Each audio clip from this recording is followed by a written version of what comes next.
Garett.renon. Okay, so quick reminder before we start.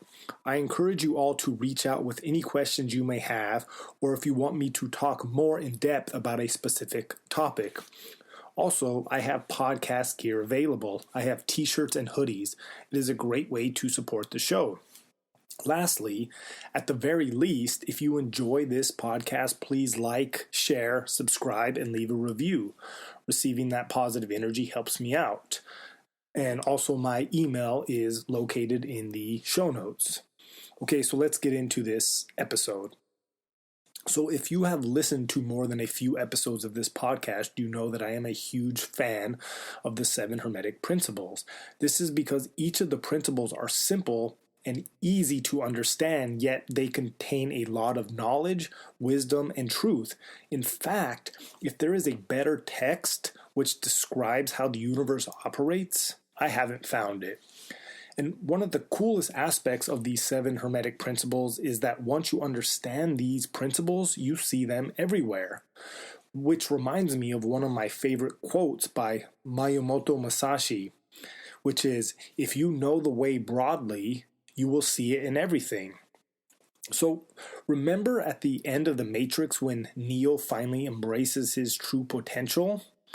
See, at that moment, his vision changes, and instead of seeing the false reality of the Matrix, he is able to see the computer code which governs the Matrix. Well, the same thing can and will happen to you once you start studying these 7 Hermetic Principles. So if you haven't studied these principles, I could not recommend it enough. They have changed my life. And I have done a breakdown of each principle in past episodes, so if you're interested in learning more about them, I encourage you to go back and listen. Okay, so in this episode, I want to talk about the principle of correspondence, the principle of polarity, and the principle of rhythm, and how these principles relate to a fascinating cosmological cycle known as the Great Year. First, let's do a quick review of each of these principles. So the principle of correspondence states, as above, so below. As below, so above. As within, so without. As without, so within. So this basically means the same rules, patterns, and truths apply on all levels and planes of existence. Next, we have the principle of polarity, which states everything is dual. Everything has poles. Everything has its pair of opposites. Like and unlike are the same. Opposites are identical in nature, but different in degree. Extremes meet. All truths are but half-truths. All paradoxes may be reconciled. The big takeaway from this principle is that everything has an opposite. However, these supposed opposites are really just 2 sides of the same coin. Finally, we have the principle of rhythm, which states that everything flows out and in. Everything has its tides. All things rise and fall. The pendulum swing manifests in everything. The measure of the swing to the right is the measure of the swing to the left. Rhythm compensates. This basically means that the universe operates in a cyclical manner. Okay, so if we combine these 3 principles, we can start to see and understand that the universe follows a cyclical pattern or rhythm, continuously moving from one end of the spectrum to the other. The universe is constantly flowing between positive and negative aspects of energy in a controlled and consistent manner. And these cyclical patterns occur at every level from the smallest cycle to the largest cycle. For example, let's look at the cyclical pattern of time. We have daily cycles, yearly cycles, and even grand cosmological cycles. Starting with the smallest cycle, we all know that every day, every 24 hours, we experience time flowing through the polar opposites of day and night. Then as we jump up a level, we experience a bigger cycle, the yearly cycle, where time flows between the polar opposites of summer and winter, spring and fall. Then, as I have just learned, there is an even bigger cycle, a cosmological cycle, which occurs over a time scale of approximately 26,000 years. This cycle is known as the Great Year. So I want you to take a second and think about this. So space which we have been told is infinitely vast and ever-growing, follows the same cyclical pattern we experience every day or year, except this cycle plays out over a time scale which we almost can't comprehend. A time scale so big that over the course of your lifetime, you will only experience maybe 1% of this entire cycle. So, I don't know about you, but that's wild, right? It's insane. And so, according to Wikipedia, this cosmological cycle, known as the Great Year, is the period of time it takes the solar equinox to make a complete revolution through all the zodiac constellations and return to its original position. So this entire cycle takes approximately 25,920 years. Now, before I go any further, I want to say that this is an extremely big and complicated topic. And even though there seems to be no denying that this cycle exists, the explanation for why it exists and what it means are just theories. And let me tell you, there are many theories trying to explain this grand cycle. With that being said, when it comes to the Great Year, there are a lot of things we know, or I should say there are a lot of things most people, including mainstream science, agrees on, and there are a lot of things we don't know or that most people don't agree on. So let's talk about some of the things that are agreed upon. So first, it is agreed that the stars are fixed. This means despite the fact we are revolving around the sun, and the sun is revolving around something in the Milky Way, and the Milky Way is also moving through space, and space is ever expanding, we still manage to always see the same stars in the sky. Sure, the position of the stars change, which is part of the Great Year cycle, but the stars we see in the night sky right now are the exact same stars our ancient ancestors saw. So knowing that the stars are fixed leads into the next thing we know or agree on, and that is that certain stars form constellations. In fact, 12 of these constellations are known as astrological or zodiac signs. These 12 zodiac signs each represent a 30-degree sector of Earth's 360-degree orbit around the sun. 12 constellations times 30 degrees equals 360-degree orbit, or one yearly cycle. So in other words, the movement of the zodiac constellations can be thought of as a cosmological calendar, and it's no coincidence that we have 12 months in a year and there are 12 zodiac signs. Each zodiac sign is represented by a particular month. Actually, each zodiac sign seems to start on or around the 20th of each month instead of the beginning, which doesn't make any sense given the fact that the astrological calendar and our modern calendar both play out over the exact same time scale. You would think that the start of each zodiac sign would correspond to the beginning of each month, but what do I know? Likewise, the beginning of the year for the astrological calendar and our modern calendar is way off from each other. According to modern astrology, the first sign is Aries, which means Aries represents the beginning of a new year. Now, this actually makes a lot of sense because Aries occurs on the spring equinox. And as we all know, spring represents the start of the growing season, the time of rebirth, the time of new beginnings. However, our modern calendar says that January 1st is the beginning of the new year. So the question we should be asking is why the disconnect between the modern calendar and the astrological calendar? And you probably already know the answer, and it has nothing to do with Julius Caesar. Instead, it has to do with sowing the seeds of disinformation, but I will talk more about that later. Anyway, when it comes to the astrological calendar, we have two different cycles going on, the yearly cycle and the 26,000-year cycle. And so here's the difference between the two. The yearly cycle, so in the yearly cycle right now, as I record this episode, it is November 20th, 2022. So according to mainstream astrology, the sun is in the constellation of Scorpio. In fact, according to mainstream astrology, the sun is in the constellation of Scorpio from October 23rd to November 22nd.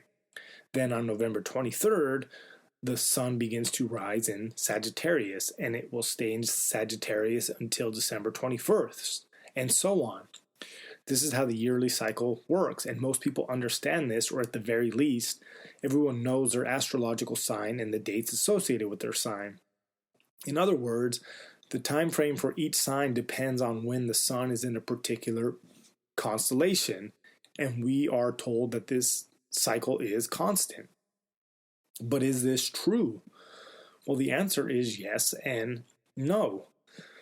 Right? Yes, it's true that over the course of a year, the sun rises in 12 different constellations. However, the constellations have their own cycle, which is known as the Great Year.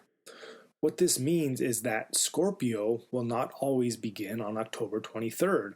At some point over the Great Year cycle, it will begin in April, then in July, and this will continue until once again it starts on October 23rd.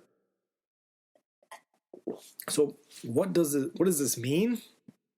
So this means that your birth sign, which many of you hold in such high regards and identify with, is not correct. That's right, you heard that right. It means if you think you're a Scorpio, you're actually a Libra. If you think you are a Leo, you are actually a Cancer. So the truth is, and I will explain, whatever your birth sign is, you are actually the one that comes before it. And if you were born within the last few years, I mean, you're probably not listening to this podcast. However, if you are listening, thank you. But if you are listening and you were born within the last few years and you think you were a Scorpio, you are actually a Virgo. You need to go back to zodiac signs. For many of you listening, I bet this piece of information is both mind-blowing and shocking. But it is 100% true. It's true because for some reason, modern astrology hasn't been updated to be current with the actual location of the stars above. Why it hasn't been updated is a complete mystery. And I will get into my theories at the end of this episode, but for now I want to talk about one of the theories as to why the astrological signs rotate around the Earth. So, the mainstream explanation for the Great Year cycle is based on a concept known as the precession of the equinox. This concept theorizes that Earth wobbles on its axis, and so this concept theorizes that Earth wobbles on its axis as it spins, much like a top losing its steam and no longer stands up straight. And in order for the Earth to complete one wobble, it takes approximately 26,000 years. So in other words, Earth's rate of precession is approximately 1 degree every 72 years, which means that in order to make one complete cycle of precession, you would take 360 degrees and multiply that by 72 years. That gives you your 25,920 years. Also, remember that there are 12 zodiac signs, each representing 30 degrees of Earth's 360-degree orbit around the sun. So if you take 25,920 years and you divide that by 12 zodiac signs, you get 2,160 years, which represents an astrological or zodiac age. This means that over the course of the Great Year, we will go through 12 different ages. The ages can be thought of like the months of our 1-year cycle, as above, so below. The age we are in at any given moment depends on what constellation the sun is in on the March equinox.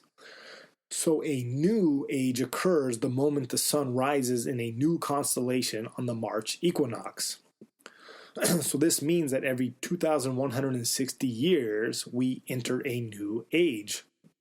So knowing this, the next question should be, what age are we in, and why is my astrological sign wrong? Well, to answer that, we have to look at a world map.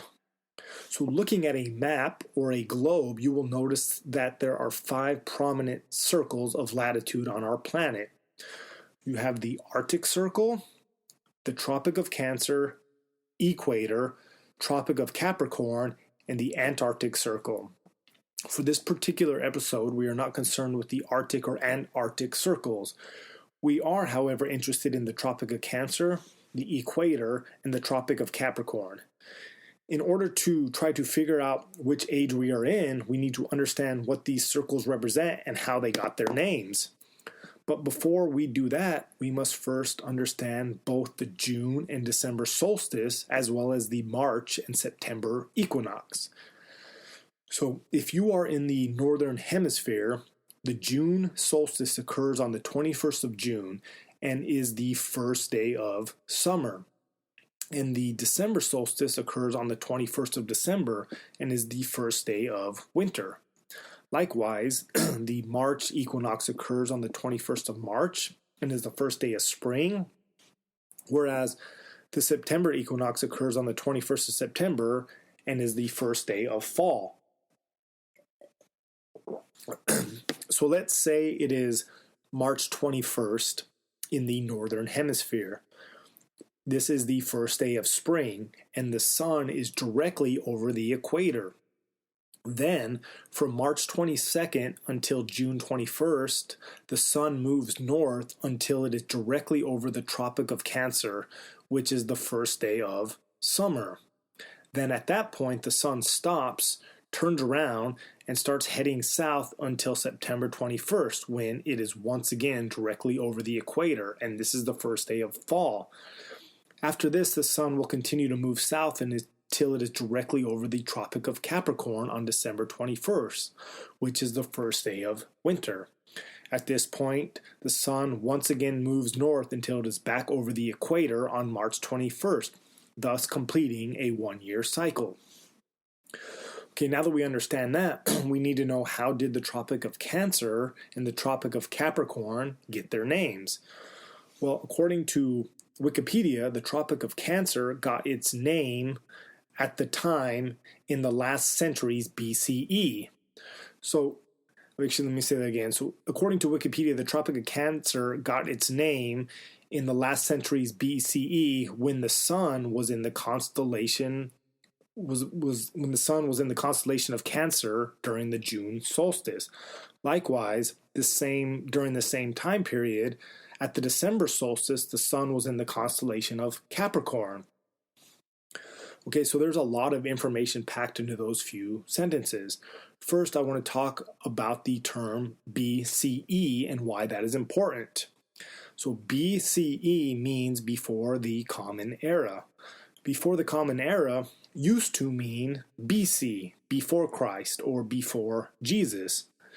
It was changed to remove the religious aspect of Christ or Jesus out of our dating system, which I don't have a problem with. However, when it comes to the stars and our location within the great year, Jesus, or at least the idea of what he represents, is a very important clue, especially when it comes to the time before Jesus. Okay, so what this all means is that in the time before Jesus, when the sun was in the constellation of Cancer on the June solstice, likewise during the same time the sun was in the constellation of Capricorn during the December solstice.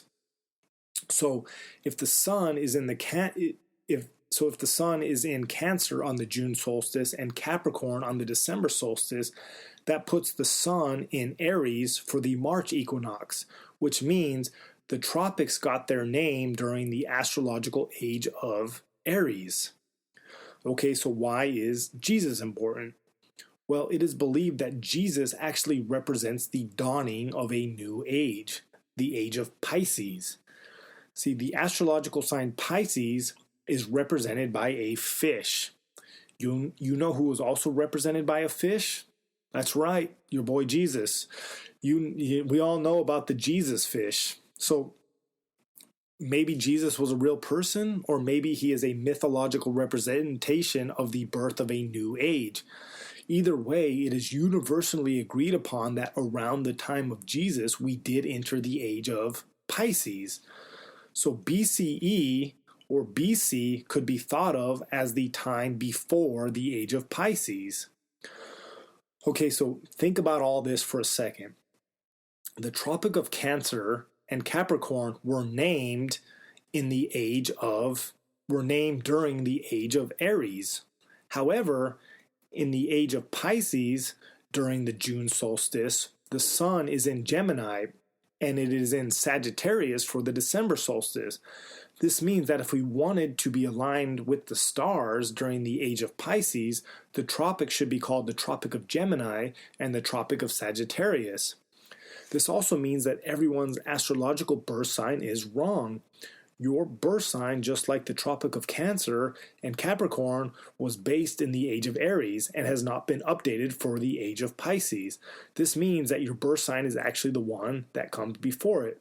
For example, my birthday is July 24th.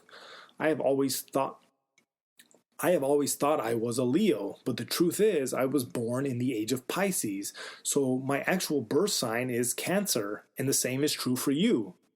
And it gets even crazier. We know that the time of Jesus was around 2,000 years ago. Although we don't know the exact amount of time, well, remember, an age lasts approximately 2,100 years. This means that we are close to entering into a new age, the age of Aquarius. In fact, many people believe that we've already entered the age of Aquarius sometime between 2012 and 2021. Now, obviously, the timeline doesn't match up exactly, but who knows when the age of Pisces actually began. All we can be sure of is that if we are not in the age of Aquarius right now, we are really close. But remember the Mayan calendar and how it supposedly came to an end around 2012? Maybe that calendar ended when the age of Pisces ended. Who knows? Anyway, if we are in the age of Aquarius, this means that the stars have once again shifted and the tropics should be named the Tropic of Taurus in the northern hemisphere and the Tropic of Scorpio in the southern hemisphere. It also means anyone born recently, their birth sign has shifted by 2. Okay, with all this information about the astrological signs, you might ask, does it matter? Does it matter that the Tropic of Cancer and Capricorn should be renamed Tropic of Taurus and Tropic of Scorpio? Maybe, maybe not. Sure, it is just a name, but at the very least it shows that we have lost connection to the universe. But what about your astrological sign? Does it matter that it is wrong?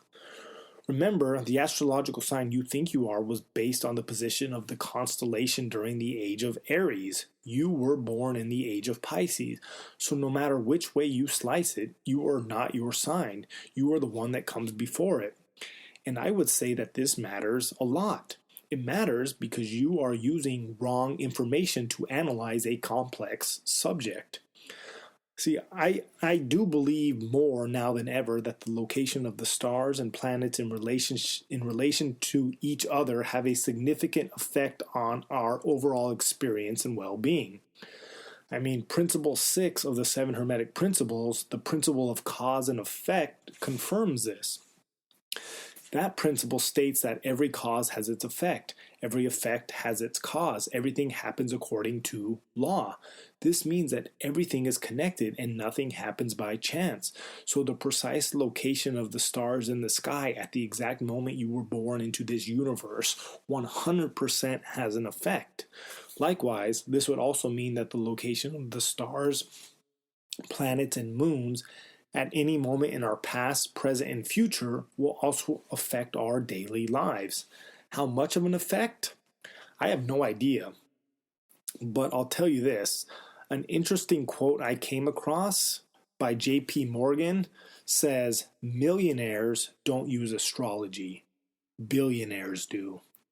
Now, there is so much to unpack about this quote. I feel like I could do an entire episode on it.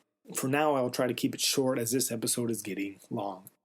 So, who is J.P. Morgan? I mean, we've all heard the name, right? Well, he was a banker, but not just any banker. He was one of the first bankers, the type of banker that controlled so much money that he had the ability to shape and manipulate society as he saw fit. In other words, if there is an elite class of people that make the laws and shape the policies, J.P. Morgan would be a high-ranking member. This is all to say that billionaires are something different. To put things into some perspective, you should know that 1 million seconds is 11 days, and 1 billion seconds is 31 years. Yeah, you heard that right. 1 million seconds is 11 days, and 1 billion seconds is 31 years. See, most of us have no idea how much money $1 billion actually is.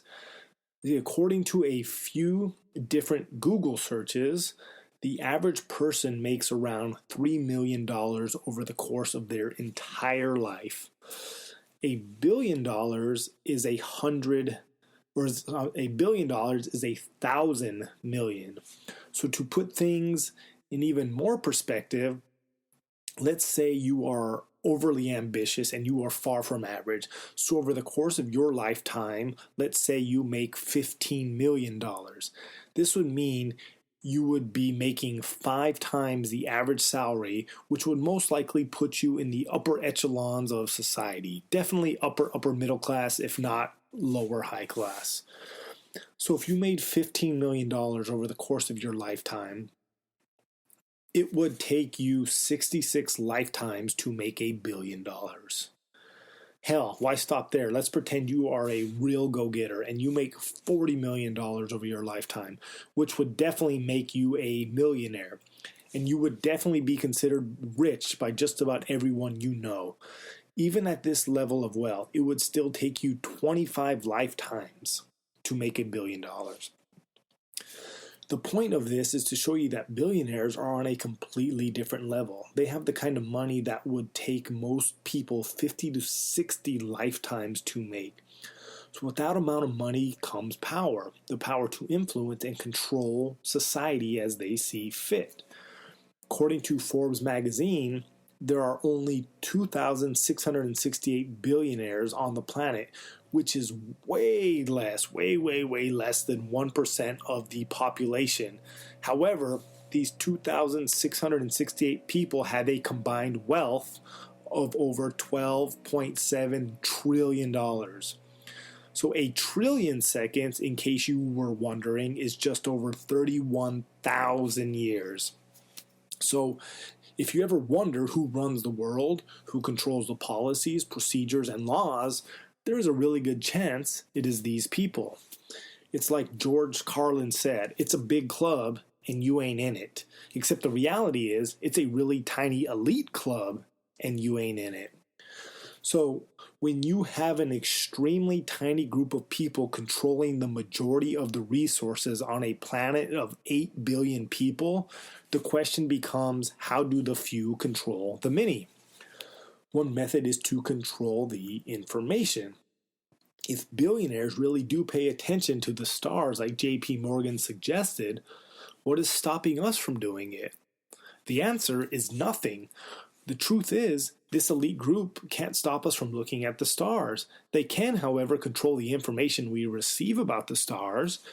See, if we study the stars but are using the wrong variables, such as the wrong birth sign, this would ensure our results would be flawed. In the world of computer science, they call this garbage in equals garbage out. So in other words, flawed inputs give you flawed outputs. Now, I'm not saying that an elite group of billionaires have conspired to prevent us from getting accurate astrological readings. But the truth is, for one reason or another, modern astrologers are using bad information. Why is that? On the flip side, I would be willing to bet a lot of money that if anyone is getting accurate astrological readings, it is the billionaires. So, if I had to guess, if I had to guess as to why modern astrology hasn't been updated to reflect the actual location of the stars, maybe it's because the elite want to stay elite. I mean, who knows, right? Your guess is as good as mine. I would love to hear your theories on this. So how powerful is astrology? I mean, I have no idea, but I do know that the Egyptians, Sumerians, Mayans, Incans, Greeks, and Romans, and according to J.P. Morgan, all the billionaires, all these people studied the stars. So maybe we should too. But first, we need to make sure we are using the right information. See, we live in a time where we are constantly being bombarded with disinformation, fake news, propaganda, with the sole purpose of confusing us, which prevents us from reaching our highest potential. So if you aspire to escape the matrix, you need to start asking questions and search for truths, right? This is the way. Anyway, as I wrap up this episode, I want to put a call out to anyone who does astrological readings that knows about this. If you know about this, if you know that our birth signs are wrong, hit me up. I would love to talk to you. Anyway, stay curious, my friends. See you on the other side.